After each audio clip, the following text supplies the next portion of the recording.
Sanmonani, which room are you in right now? Let's say it in isiZulu.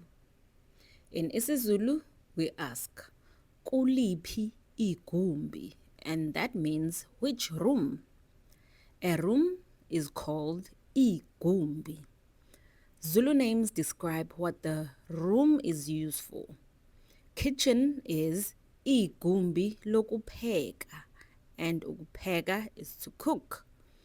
Bedroom is igumbi lokulala, and ukulala means to sleep. And bathroom is igumbi lokugezela, which means ukugeza, and that is to wash. Lounge is igumbi lokuphumula, that's where you rest. Dining room is igumbi lokudlela, and that's where you eat. Subscribe to Mzansi Zulu Mama to learn more.